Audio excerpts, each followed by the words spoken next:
Welcome to the herd and thanks for listening. If you enjoy this sodcast, please like it, share it, give it a good rating, and follow, and help more people find their way into the Ruminati herd. If you have suggestions for improvements, please let me know. Howdy, everybody. Welcome to this episode of the Meet Your Herdmates sodcast. I'm very pleased today to be joined by Dr. Alan Franzluebbers, all the way from North Carolina. So we're reaching across the country once again. Alan, welcome. Well, thank you, Peter. Thanks for having me. It's a pleasure to be here. I'm looking forward to this conversation, learn a little bit more about what you've been doing. So you're a USDA professor, North Carolina State University, is that correct? That's one way to name it. Yes, I work for the USDA-Agricultural Research Service in Raleigh and on the campus of North Carolina State University. So I do have an appointment as USDA professor in the Department of Crop and Soil Science. And your soil ecology and management is your specialty? That's correct. Yeah, I've studied soil since, since 1985 when I joined a lab in Lincoln, Nebraska, where I got my master's degree and bachelor's degree. And I started working for a soil microbiologist and got my interest there in soils, and got a degree in horticulture first, and then agronomy, and then eventually soil science. Okay, and before you moved to Raleigh, you were at a research station in Watkinsville, Georgia, right? That's correct. Yeah, down there in the southern Piedmont. Raleigh is also in at the border of the Piedmont region, but yes, in North Georgia, with USDA for 17 and a half years or so. Yeah. Okay. Soil ecology. So, one step at a time. So if you had 30 seconds or so to introduce yourself beyond what you've already said, like imagine we met at a social party. Remember them? We used to get together, and how would you introduce yourself? Yeah, well, I would just say that I'm a country boy that grew up in the middle part of the United States, and was very fortunate to be able to get an education. One of the first the first in my family to get a higher education. And I just feel like I would be considered a soil nerd, somebody that really focuses on soil. But I appreciate all of agriculture, and I really do like agriculture. And I've like to say that I'm really an agronomist as well, more generalist than a specialist. Okay. So did you grow? You said middle of the country. Were you growing up on a farm or? Just no, I did not. I did not grow up on a farm, but it was a small community. It could be the size of some farms these days. It was that small. It was a very small community, and it was on the edge of that community. So I lived next to the pasture, and we would sometimes, have put up our tent in the pasture as well. Careful. You want to be careful where you put the tent in the pasture, and sure, make sure the pasture isn't occupied at the time.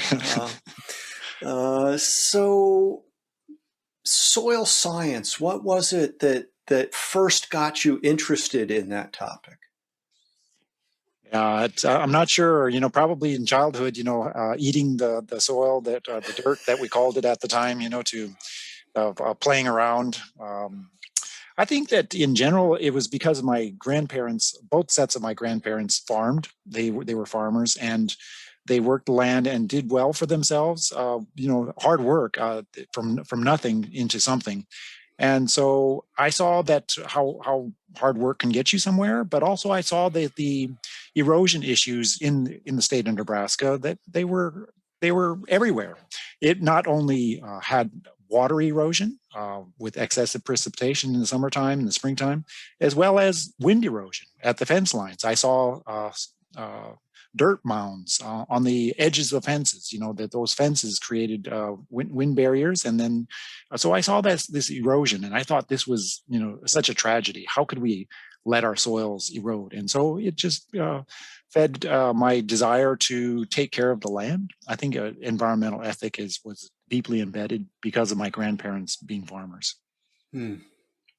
And these farms would have been mixed farms at that point, or had they already specialized as commodity or a livestock?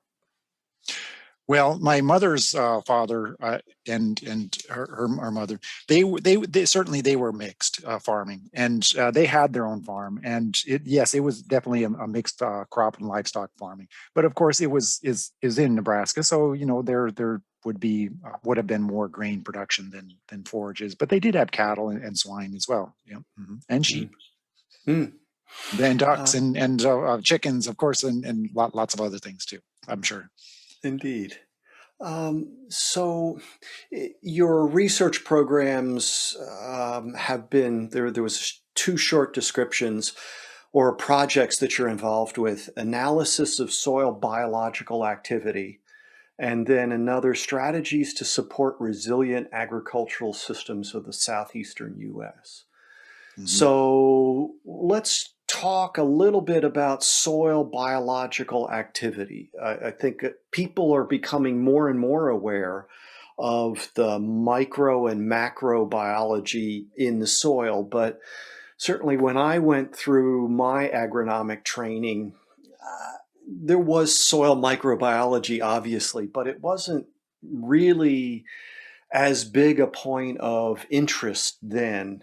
I mean, we talked about organic matter, but we didn't really talk about the biological functioning within the soil. So, um, and as a soil ecologist, I would have to imagine that that's been an area of interest for you for a lot longer than maybe most people who are familiar with the topic. Sure. As I mentioned, I started off in working as a technician in a soil microbiology lab at the University of Nebraska, and so that gave me the insight, to really try to understand what's going on in soil. And I certainly I've learned a lot since then. But one of the projects that was in the lab at the time was trying to understand the rotation effect. Why do certain crops in rotation lead to better performance of those crops rather than monoculture? So monoculture corn in this case was the case that we were comparing, and why would we actually see a better yield response? And many of the hypotheses at the time were that they were due to the microorganisms in soil, trying that led to changes in root architecture as well as communities in the soil that gave better nutrition to the plants. And so I guess we did publish the paper on it, and I actually, it gave me a good deal of confidence at the time, because I would say that I was able to help even as a somewhat recent graduate of undergraduate of a undergraduate program, and not in soil science, but that we fumigated the soil to be able to kill the organisms there. And it's an interesting aspect, because that's a technique we use experimentally so that we can understand what is the actual role of those beneficial organisms in soil. So we kill off the organisms, and then we saw this change in microbial community that occurred in the monoculture corn as well as the rotated corn with forages in the rotation. And so by eliminating those those beneficial organisms, we could understand that actually it was the beneficial organisms that really were part of the system that led to better productivity or more resilient production capacity. And so we use this same technique in determining microbial biomass in soil. So we want to know the actual mass of organisms, in this case, bacteria and fungi, primarily actinomycetes, archaea, that we want to know the mass of them. We actually try to, we kill them. And then by killing them, some organisms are able to survive, and they consume those that are dead. And so by that increased activity in the soil from that killing action, we can actually determine, well, how much of a mass did we actually kill. And so that's one of the techniques we use. It's unfortunate that we have to do that, but there are many worse things that we do to the soil than a few grams of soil that we kill them. Hmm. So you said monoculture, but you were saying corn after corn after corn, Right. as opposed to some people think that, planting many different plants at the same time in the same field. So is there a technical definition for monoculture that might be different than the popular? I see. Yeah. So you've raised a key point. We should have a good definition for that. So in this case, the monoculture, of course, when we have the culture of a typical grain crop, it is almost always one species in the field at a time. And it doesn't have to be, but that's what our typical grain production systems are these days. And so in this case, monoculture corn means corn in 2020, corn in 2021, corn in 2022, and so on. Whereas the rotation would be in time. So this year it may be corn, next year it may be oat or alfalfa, a mixture. And so it could, there are typically in forages, there would be mixtures of polycultures. But in grain crops, it's typically monoculture within a season. Someone I remember in northern Alberta telling me that they had to tell people that canola snow was not a rotation. Right. So you said the time. So, and from reviewing quickly some of the papers, temporal, but you also mentioned spatial. So there's, and we may be drifting too far away from the topic and getting into the next topic, which is the intercropping or livestock cropping systems. But it may be possible for certain agricultural activities to have, for example, trees with a turf of some kind, a forage stand of some kind in between.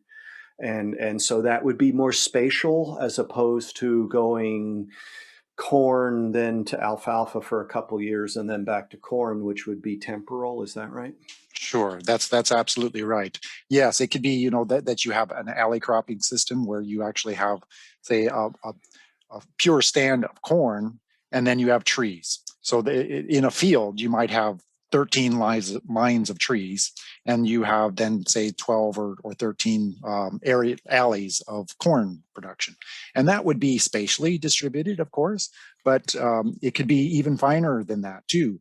When I was in my master's program at the University of Nebraska, I just call out Dr. Chuck Francis. Charles Francis was my mentor, and he taught me a lot. And I wanted to mention his name here.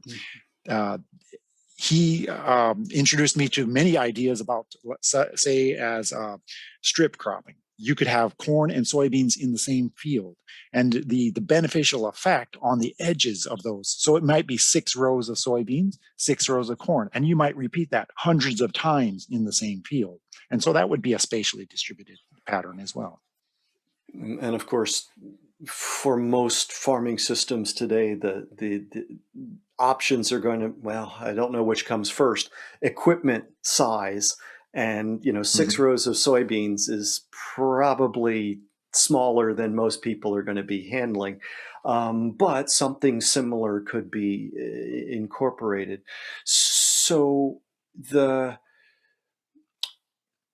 let's talk organic matter. And people think, carbon sequestration, organic matter, but organic matter, while it's majority carbon, it's different forms, right? Yeah, that's right. I mean, organic matter is really a large assemblage of various molecular compounds. Some molecules are small, some are very large. And so organic matter is just a simple term. And when we measure organic matter, we can actually measure organic matter. That's through a technique of we actually burn off the organic matter. And so we can determine the mass that we lose. Oftentimes, though, we measure carbon, because the carbon in organic matter is generally it is the largest component of organic matter. So organic matter is going to be composed of a variety of elements, but majority, 58%, will be carbon. And roughly about 5% will be nitrogen. And then, of course, you have your hydrogen and oxygen elements as well. And some of that is going to be larger material. I'm thinking old roots, plant debris that's been incorporated one way or another. And then it's going to go all the way down until we get to exudates from roots, for example, or other biological activity. So from the molecular up to the macro scale, correct? Yes, that's right. So we often, we in our lab, we do that. We actually measure the particulate organic matter, the roots or the residues that actually we physically can remove from the soil. We don't, and the way we physically do it is we pass it over a screen. So if we use a certain mesh size, and in this case, we actually determine the sand-sized material. So although it's called particulate organic matter, it is really truly sand-sized organic matter. And because we operationally define it that way. But the soluble parts are and microorganisms consume that particular organic matter, and eventually those decompose into smaller and smaller subunits, and then they're certainly incorporated into the stable organic matter, or they can be respired as food sources by those organisms, and it's respired as CO2 back into the atmosphere. CO2 into the atmosphere from the soil is normal. Biological activity, which produces CO2 from the soil, is a natural process. It is something that we really cannot inhibit greatly. We can try with various management strategies, and that should be our goal. We should minimize the amount of CO2 returning back to the atmosphere, but it will almost always have a large proportion back to the atmosphere. Yeah, well, and I might just follow up to say that the soluble components, of course, those are much more readily decomposable by the organisms. That's the plate of food for the organisms. Those soil organisms are very much like us as people. They need to have food to survive. The more food they have, if they're athletes, the more they can do. Now I don't know for sure if they can become obese, but I believe that they basically need that food to be able to do the work that they need to do.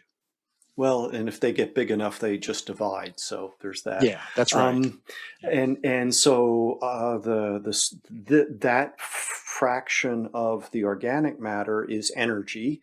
They also need a source of nitrogen to support their cell building and division, and other nutrients that they have to have access to.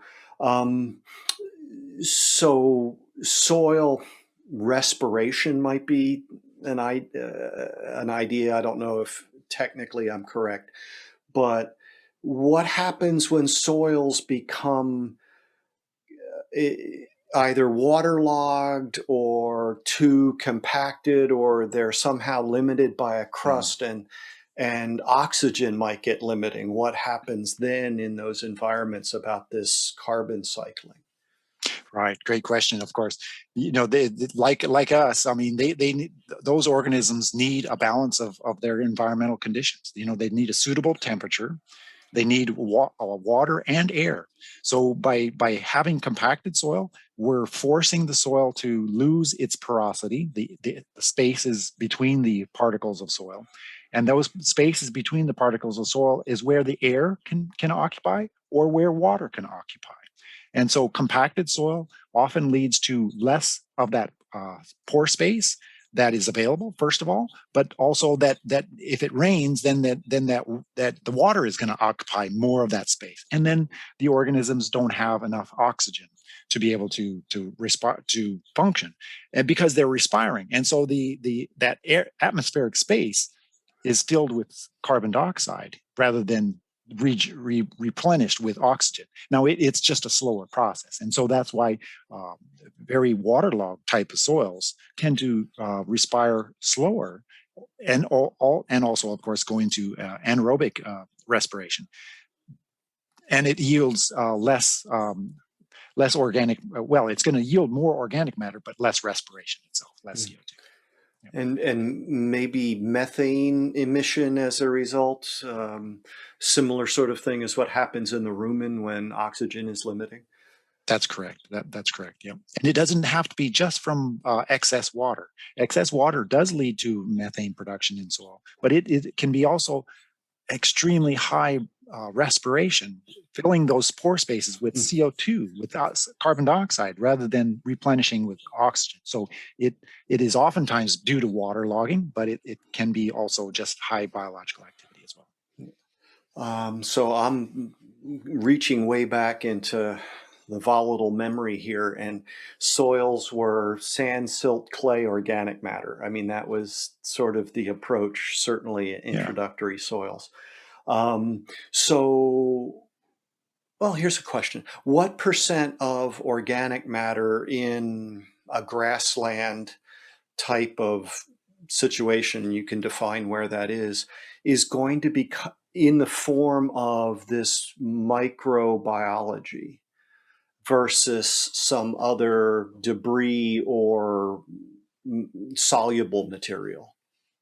Yeah, that's a good question, of course, and I think that of course the respiratory activity is really it requires time, so it's not really and that time has to of course then have environmental conditions of temperature and moisture, and so it's a little bit difficult to answer. But I can just in general say that if the optimal conditions were present, then approximately.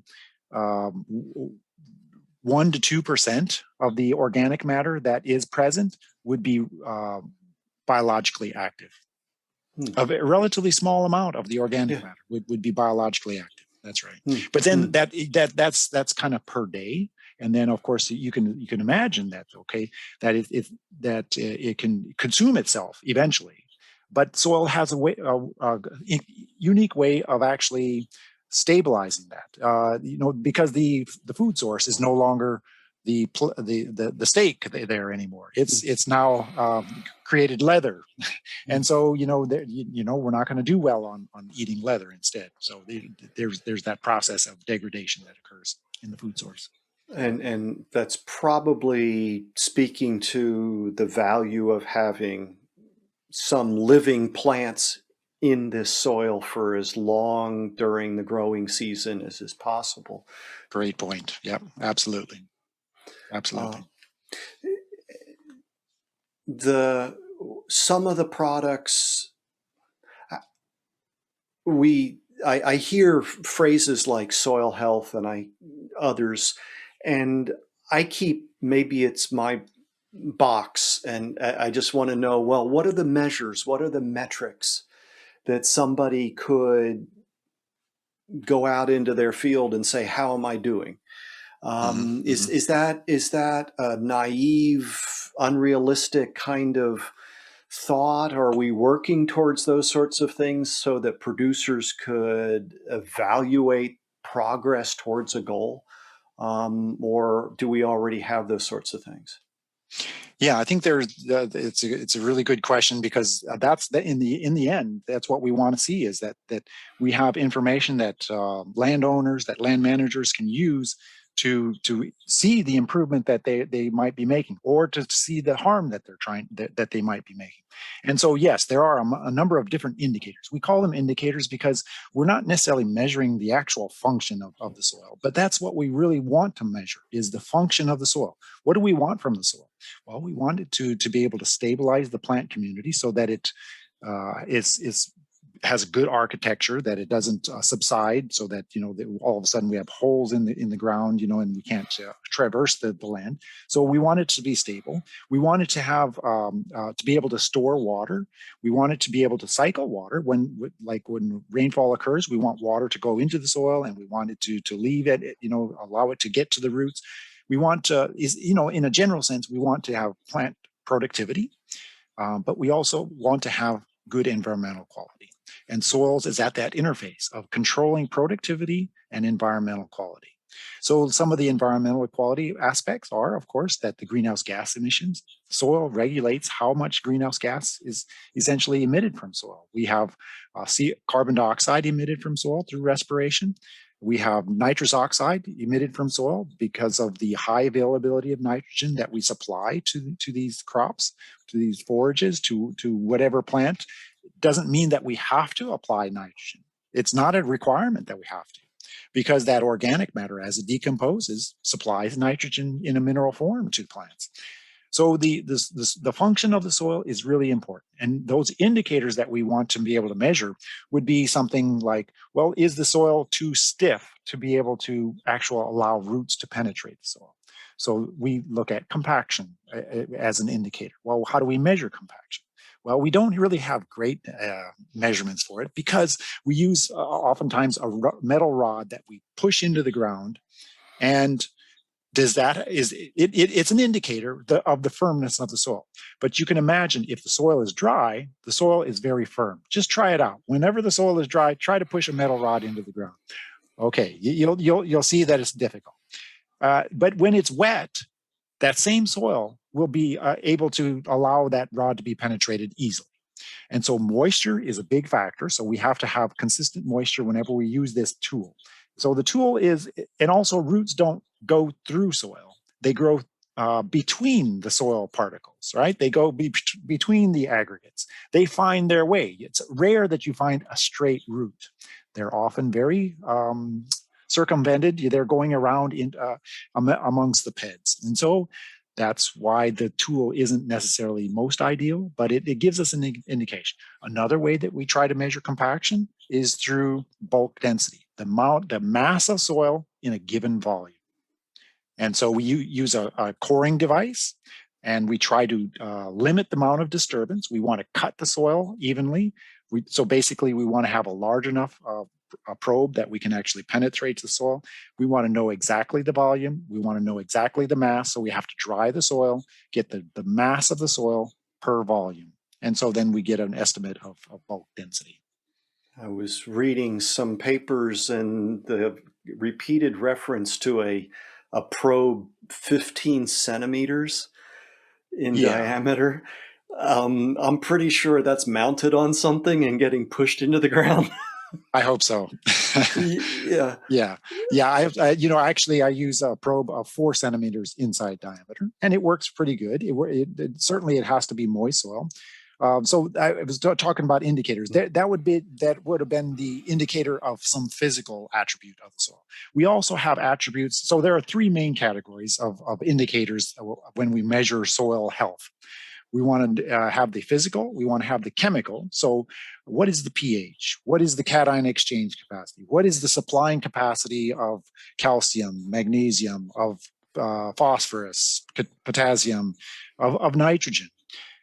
So those chemical attributes. And then the biology. How are the organisms interacting with each other and supplying nitrogen primarily? Because that's how nitrogen is truly supplied in a natural system. It's through the decomposition of organic matter. And those organisms are essential for that decomposition process. It would not proceed without those organisms. So those 3 attributes of physical, chemical, and biological. Those are what we try to look for indicators. And then, of course, there are many more, and we have a plethora of measurements that we could use. But I think that's where we get bogged down, because there are so many different types of measurements that we could use that we are not necessarily talking the same language, using the same terms, and that's maybe where a little bit of confusion occurs. So again, the methods haven't been agreed upon, and then even if we're talking about the same method, have the standard or the procedures always been standardized? And Sure. As we know from forage testing, that depending how well the procedures are aligned, you can get differences in the numbers, but by that point we may be talking about smaller differences than what you're mentioning. You mentioned the release of biological nitrogen. I would be remiss if I didn't mention that we could have grazing animals that then cycle some of that and sort of eliminate that need for decomposition of plant material to release the nitrogen. We could have urine deposition, which would be a another way for that nitrogen to become available in the system. Yeah. Agree, disagree? Absolutely, yes. But in a lot of respect, the majority of that transformation is occurring because of microorganisms, whether it's in us or in the rumen itself. Well, there you go. So exactly, free living or in the rumen. So we are entirely dependent on these microorganisms, whether we'd like to think so or not. Yeah, it's a good thing maybe we don't see them so easily. Yeah. um, so as you mentioned working in a laboratory in '85, and I won't say how many years it is later because I don't want to make myself think about that, because that was only a year before I graduated. So um, have you had some major surprises in your career, or things that you look at very differently now than maybe earlier in your career? Yeah, well, actually, I'll just say that I don't think there's anything major different. I think I've had some discoveries, let's say, but they're not earth-shattering. But I would like to just point out that actually in 1985, when I did start looking at some working as a technician, I mean, I wasn't the investigator. It taught me a little bit about microbial activity. It made me want to study microbial biomass and what the role of microorganisms in soil do. So that's what I got my PhD in, is in soil biological activity and transformation of organic matter. I would say that ever since I started my graduate career and then postgraduate into being an investigator, I focused a lot of my effort on carbon and nitrogen cycling. And it's interesting that when I was working as a technician, right after or during my master's program, that I was working on nitrogen, trying to get more efficient use of nitrogen. I'm not against applying fertilizer nitrogen, but I'm against applying too much. And of course, when we need nitrogen, I think it's reasonable to say that we should apply some additional nitrogen. It's because of our expectations. We need to have more from the land. That's why we have to apply more nitrogen. It's just a simple matter of physics in a lot of ways. And so I would say that it's the strange thing is that I was conducting field trials during my master's program on nitrogen, and currently I conduct field trials on nitrogen availability. I have a different perspective now than I did some 30 years ago, but it's interesting that I'm using the same techniques. Hmm. Hmm. Very interesting. Yeah, that makes me realize that we don't really have so much to contribute, perhaps. Oh, I would like to say that there are some unique things that I think that I've learned. Of course, this soil test biological activity. We're now at the point where we're actually using the word to actually associate with nitrogen fertilization. And that was really not part of our dialogue before. And so I think people are realizing, well, the soil actually gives us something, and rather than just from the fertilizer bag or from the fertilizer truck. And so that's something that has really changed. And I think we're making some progress on that, because in the end, we have to do a better job with nitrogen application, because our environment is being polluted tremendously. We see the evidence all around us. All of our coastal estuaries are being degraded because of the nitrogen leakage and runoff situation. We have to do better. well, and phosphorus would also be impacting surface Phosphorus water. as well. Yeah. And that gets us back to the role of forages at some point in the system to minimize water and wind erosion, which would be the phosphorus, hopefully making better timing of the nitrogen in pasture forage crops, maybe a lower need for nitrogen in pasture and forage crops than perhaps in corn or other commodities. Might be something else. I remember from a conversation with Dr. Bowden. He was saying that the gentleman, Dr. Burton, talked about he started his career when it was a nickel a pound nitrogen.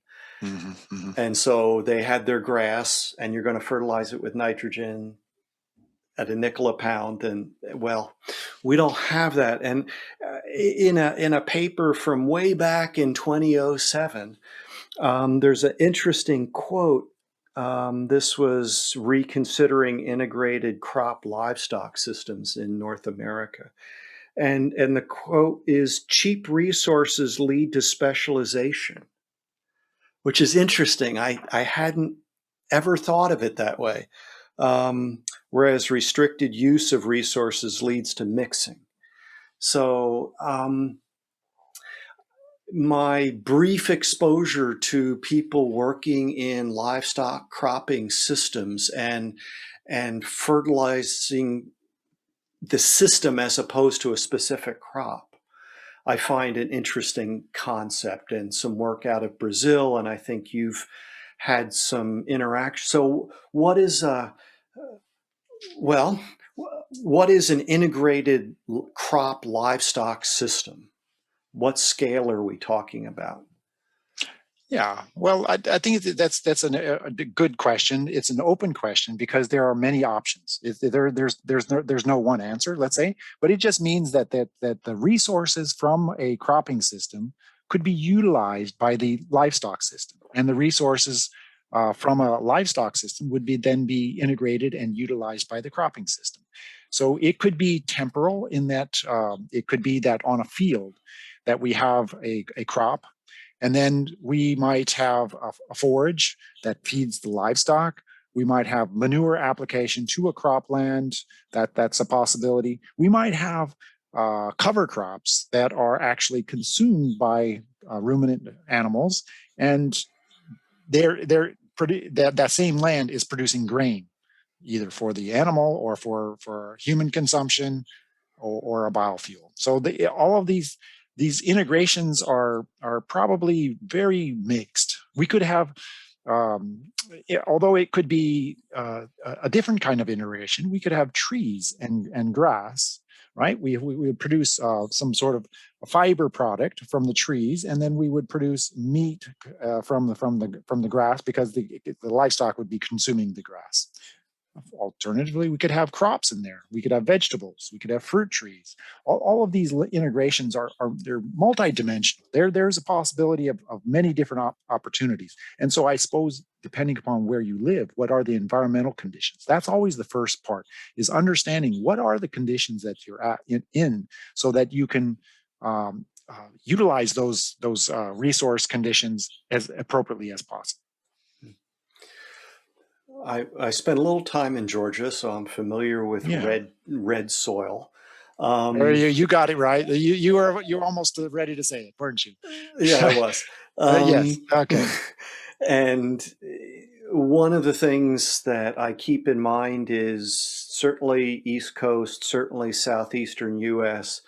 had 100 years more, at least, agriculture than when you get to Ohio or certainly further west. And a lot of that agriculture was producing commodities like cotton or tobacco. And that took a tremendous toll on the soils, so that there was massive amounts of erosion. We're starting with older soils to begin with, a lot of rainfall. It's much warmer for much longer during the season. All of those things affect the kind of soil that you have in place. So I'm wondering,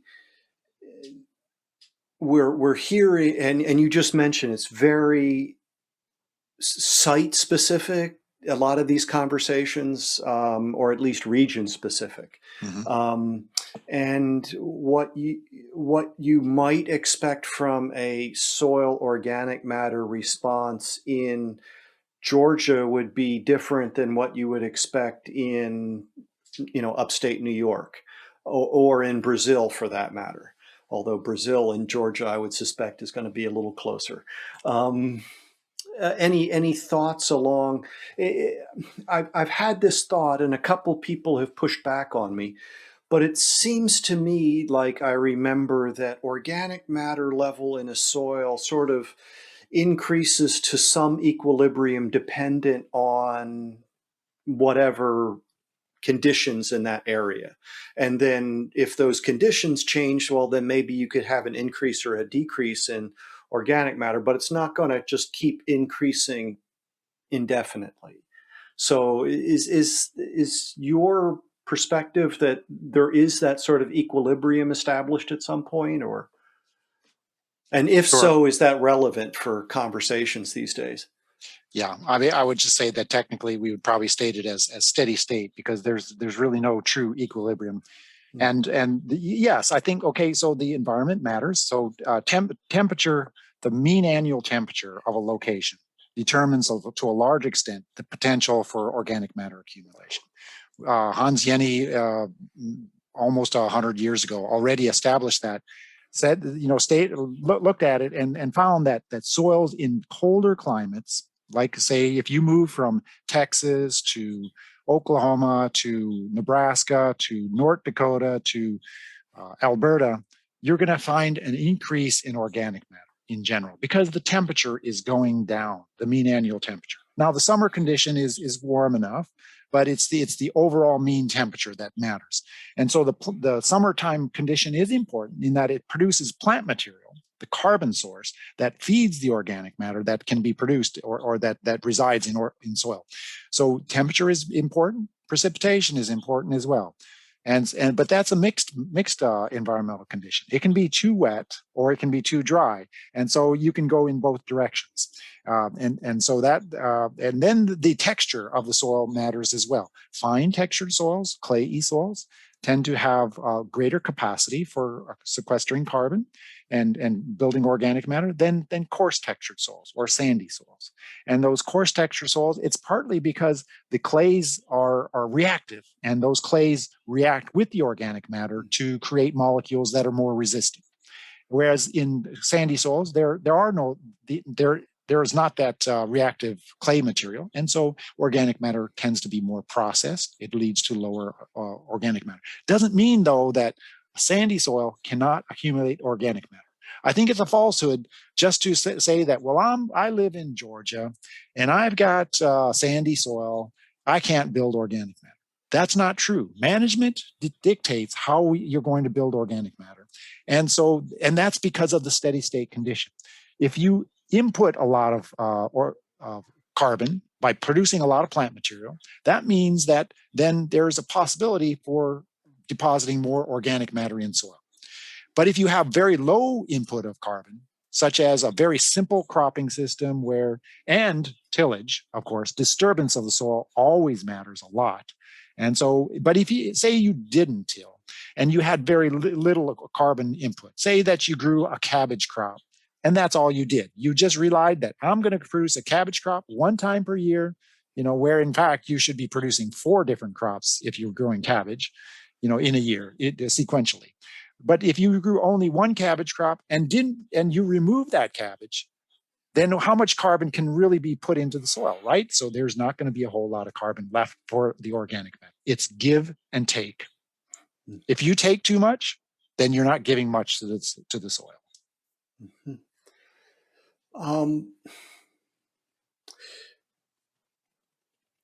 I'm interested in how we can bring livestock back into these very specialized systems. I remember what it was like to have 600-pound steers on a research farm where the plant breeders were saying, I hope you have a rifle in your truck because we don't want those cows anywhere near our nursery, right? Mm-hmm. And people are concerned about soil compaction from livestock, and they're concerned about weed seed from livestock in their cropping systems. But it seems to me like there's more and more interest in finding a way to achieve this. So you mentioned potential cropping systems, and some of those would be things already like in Nebraska, grazing corn stubble after in the fall or winter is one integration. It's probably it's one that's been going on for a while. Grazing wheat pasture in the Southern Plains is another one. Out here in the Willamette Valley, we graze seed fields, grass seed fields in the wintertime. So you have that kind of integration. But the idea that you would have, as you said, another crop planted at some time during the corn growing cycle so that when the corn was harvested, then this other community of plants would be growing and could be grazed at some point and then go back into a crop or go from corn into another crop as a rotation. But I've heard some other things like strip tilling or sod cropping. But could you talk about what's meant by those? Maybe you meant strip tillage, or I mean, you said Okay. strip tillage, but maybe you meant strip cropping. But I'll try to address both. Strip tillage is a mechanical form of disturbing the soil so that we can alleviate the hard soil that is. We want to have loose soil so that roots can penetrate. And some soils in the southeastern U.S. tend to cement. But it's because of our own actions. We've tilled the soil, and so we've removed the organic matter. We've allowed our organic matter to be oxidized, and so the soils become hard because of the lack of organic matter, because we disturb them. Anyway, so strip tillage is often used because we want to have good root penetration. Strip cropping would be actually using different types of crops in the same field, and that could be oftentimes with forages. Let me just circumvent your question here. Because I think that although I'm a scientist and I really believe that we should look for the data to tell us the story, we're all people. I have a perspective that and some of it is hypothesis, but others is actually experience from the research that's been done by others as well as myself, and that is that perennial grass systems lead to higher organic matter. If we learn that, if we take that advice from our evidence and apply it to normal cropping systems, we will have better soils. Our soils are in a degraded condition because we've allowed ourselves to think that we're only in it for short-term profits. The longer-term profits are also necessary. We need to keep our soil in good condition so that we have the potential to produce food in the future. Grass crops, although it seems like it takes land out of production, forages are useful for various things. So we can use them. We can use them to our advantage. And so your question was really alluding to like, well, can we actually have these forages in our cropping systems? Yes, we can. And we need more of them. We need more perennial forages in our rotations too, so that we can have better soils in the end. Maybe not in our lifetime, but in the lifetimes of those to come. That's part of our stewardship that we have to have. It goes back to my grandparents. That I knew that what they were about. They were about producing food, but they were also stewards of the land. I believe it. And I know we can be too, and we need to show it. So we need more perennial forages in our cropping systems. And we can do that. And I think it's fair to say that we have technology, we have knowledge available to us that wasn't available to our grandparents. And then we also need to think globally, because soil degradation is a global issue that, there are various projections about loss of arable land. One thing I'm certain of is we can't adapt to a lack of topsoil. We can arguably adapt to climate shifts, but without topsoil, game over. And there is this paper I came across, Grassroots of Soil Carbon Sequestration. So I like that. I also, and again, back to the paper I mentioned earlier, that it was that cheap resource that led to the marginalization of pasture and a shift in production systems that took people away from pasture in ruminant animal agriculture production. And that's its ecological advantage, that we can utilize those and we can be producing highest quality nutrition while improving soil health and enhancing the environment. So you mentioned in the grassroots paper, when we've covered the supplying and cycling of nutrients for plant growth, but then that also plays in water quality, because if they're cycling, they're not being lost. Receiving rainfall and storing water for root utilization. Remind me, please, there's some rule of thumb about for every % increase in soil organic matter, it equals an amount of water retention increase. Yeah, I don't actually know the numbers, because it depends on the soil texture. So, of course. Yeah, there's more organic matter in soil. If you can improve the organic matter of your topsoil, it's not only the water retention, but how much water actually goes into the soil. We have too many fields where where precipitation occurs and an inch of rainfall occurs, but only a third of that water gets into the soil. And that's just like, well, it didn't hold that water, but actually it just never got into the soil. Anyway, so which organic also matter is means important. which also means it ran off the surface. That's right, absolutely. Yep. And increased flooding, Yeah, let that's right. alone water quality, let alone soil erosion. Third point was filtering water passing through soil to support clean groundwater. I remember some parts of southern Missouri where basically you mentioned, could the soil physically hold up? There are parts of the country where you just get these sinkholes that open up. That's fairly dramatic, but just also that the filtration aspect of our soils, and then there's the whole question of aquifer utilization and loss of that resource, but the quality of the resource. Right. Could I just add to that, in that just imagine, we drink groundwater. We think that it's very pure, and it is. It's really good to have good groundwater. So shallow aquifers and that water comes from precipitation percolating through the soil. And if we call it dirt and treat it like dirt, then we often have dirty water. But by having good grassland soils, it filters that water going through it, and that soil cleans the water to give us fresh groundwater. It's an amazing fact. What's a xenobiotic?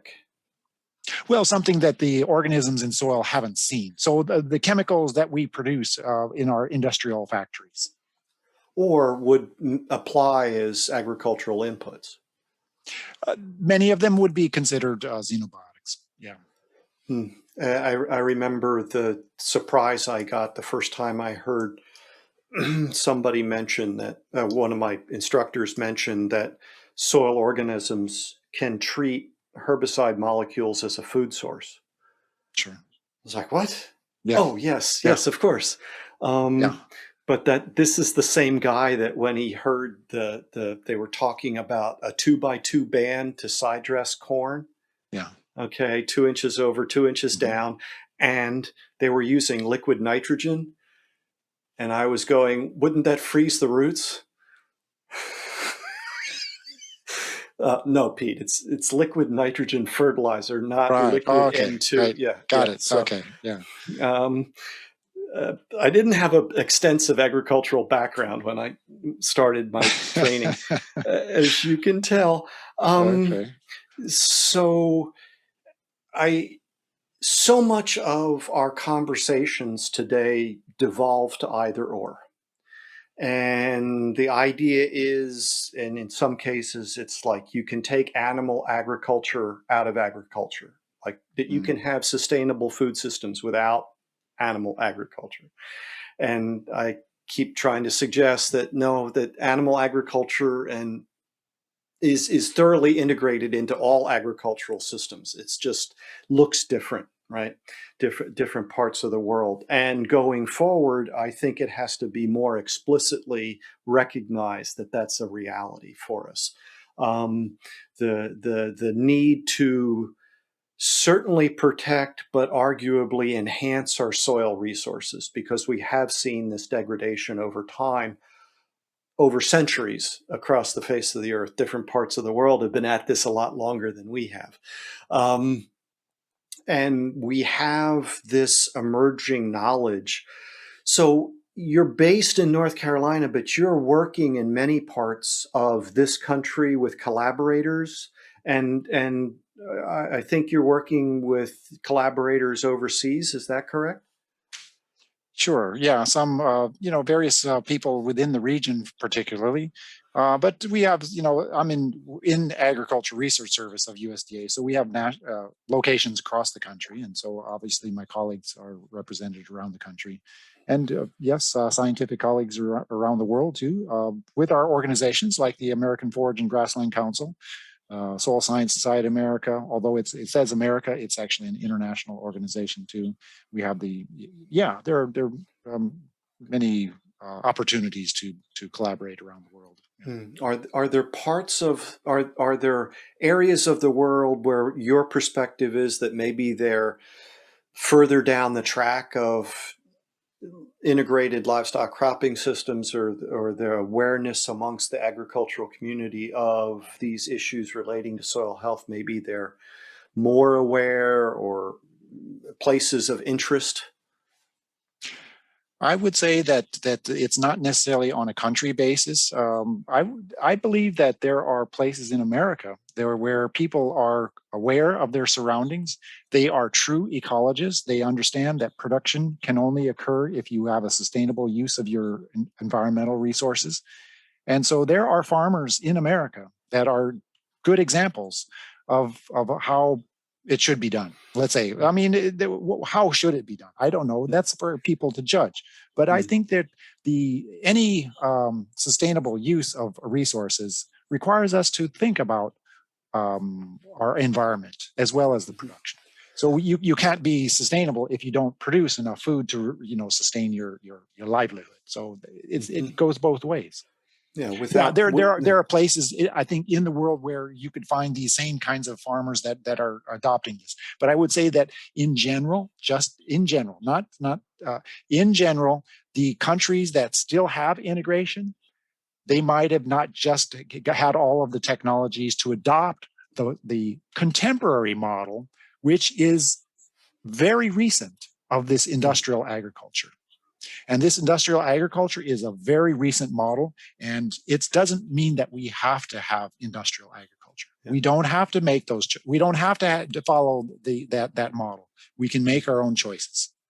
Well, what would you put that as, from post World War II or post 1970, or do you have a time frame on that, sort of the current paradigm as opposed to? Yeah, it was generally post World War II. All of the evidence, the National Agricultural Statistics Service gives us the data to show that post World War II, a lot of things changed. And there was good, there's good evidence why that occurred.